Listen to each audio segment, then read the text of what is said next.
Ei, meu amigo, bom dia. Espero que você esteja bem. Espero que você tenha um domingo muito abençoado hoje, ou se você estiver vendo esse vídeo outro dia, que seja dessa mesma forma. Esse vídeo é uma continuação direta aqui do nosso primeiro vídeo do canal ontem. Eu já pude compartilhar aqui com alguns amigos, com familiares e já recebi alguns feedbacks bem interessantes. E como o meu primeiro vídeo ontem foi contando um pouco sobre a minha história na igreja, eu recebi um feedback muito legal da minha noiva, que ela me lembrou um pouco da minha história e acho que com o vídeo de ontem deu um pouco a entender que eu estou contando ali um pouco da minha infância e da minha pré-adolescência.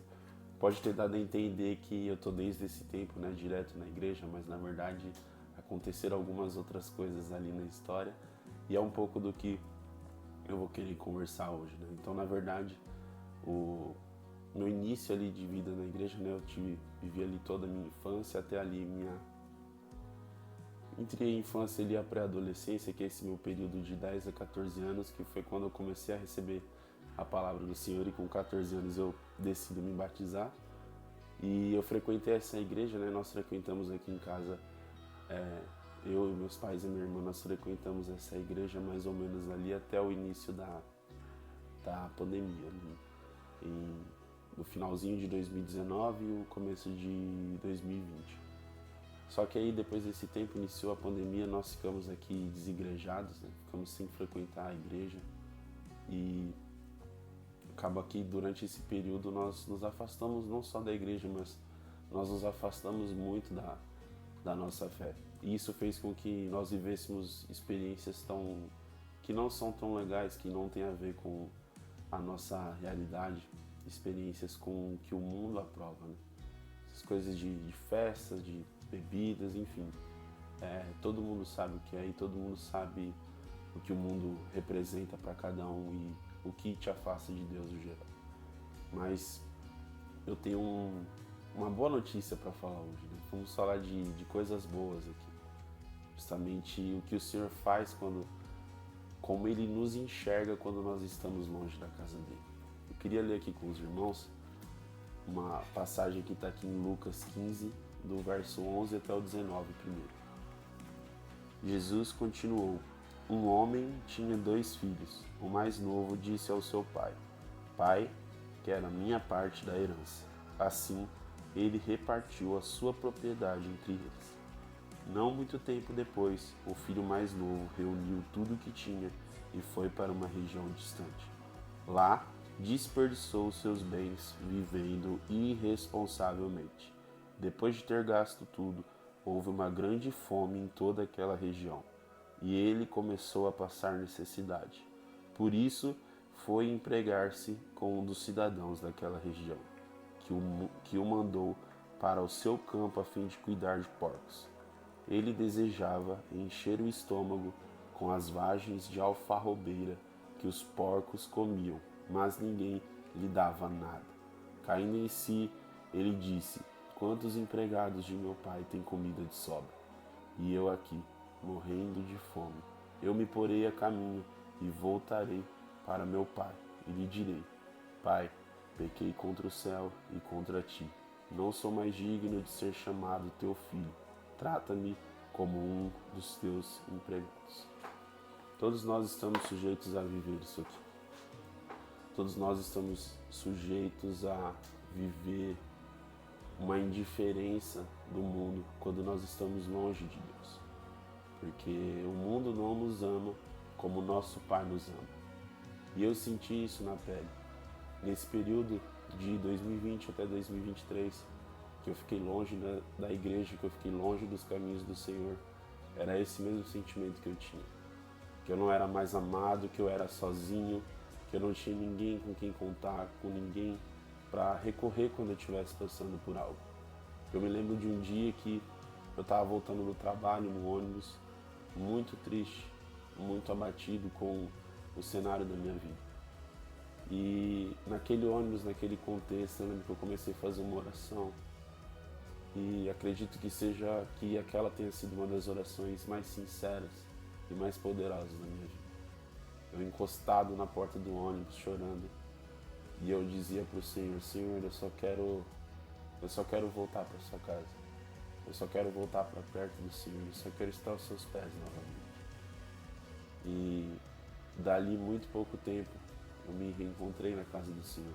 Eu fui convidado para um culto na igreja que eu estou hoje, na igreja Senag, e ali eu não tive dúvidas. Foi o lugar que eu fui abraçado, que eu fui acolhido. A história do meu primeiro dia na Senag já dá um outro vídeo até. Eu vou deixar para um outro momento, que é uma história muito boa que vale a pena ser contada. Mas basicamente é isso.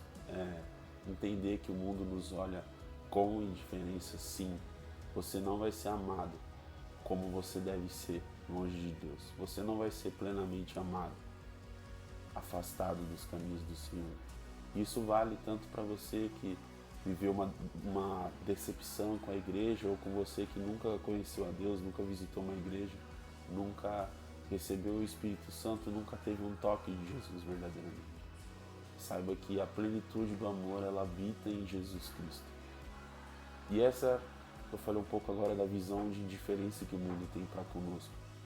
Agora vamos entender, continuar aqui a leitura do verso 20 até o 24 para entender como que Deus nos enxerga nesse cenário. A seguir, levantou-se e foi para o seu pai.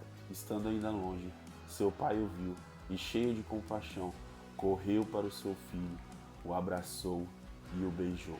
O filho lhe disse: Pai, pequei contra o céu e contra ti, não sou mais digno de ser chamado teu filho. Mas o pai disse aos seus servos: Depressa, tragam a melhor roupa, vistam nele, coloquem um anel em seu dedo e calçado em seus pés. Tragam um novilho gordo e matem-no. Vamos fazer uma festa e alegrar-nos, pois este meu filho estava morto e voltou à vida. Estava perdido e foi achado. E começaram a festejar o seu regresso. Glória a Deus, irmãos. Essa é a visão que o Senhor tem de nós. Esse Pai, Ele anseia pela sua volta para casa. Se você nunca esteve na igreja, Ele anseia pela sua chegada. Ele anseia, Ele espera por te receber de braços abertos. Se você não se acha digno de voltar, se você não se acha digno de chegar, não importa. Ele sabe que você tem os seus pecados, mas Ele está pronto para te dar novas roupas, novas vestes. Isso na palavra do Senhor significa purificação. Então Ele está pronto para te purificar, para te abraçar e para te receber com amor. Glória a Deus. Outro feedback que eu recebi foi da minha mãe. Ela falou: no seu próximo vídeo, não encerre sem fazer uma oração pelas pessoas. E é isso que eu vou fazer, meu amigo. Agora eu vou orar por você. Feche seus olhos e venha comigo. Senhor, meu Deus, meu Pai Todo-Poderoso, eu apresento aqui a vida desse meu irmão. Eu apresento a vida dele a Ti, Pai. Senhor, se ele está afastado dos seus caminhos, Senhor, se por algum motivo ele nunca se achegou a Ti, que seja o momento agora, Senhor, dele voltar para casa, dele chegar na sua casa, Senhor. Que no nome de Jesus ele se sinta abraçado pelo Seu amor, que ele se sinta abraçado, Senhor, pelo Seu poder. E que ele entenda, Senhor, que o meu irmão entenda que o Senhor é aquele capaz de amar ele em plenitude. Que o Senhor é capaz, que o Senhor está esperando, Senhor, para poder restaurar a vida dele plenamente. E que ele tenha uma vida, Senhor, uma vida plena, Senhor, vida em abundância. No nome de Jesus. Amém. Glória a Deus, meu irmão. Glória a Deus, meu amigo.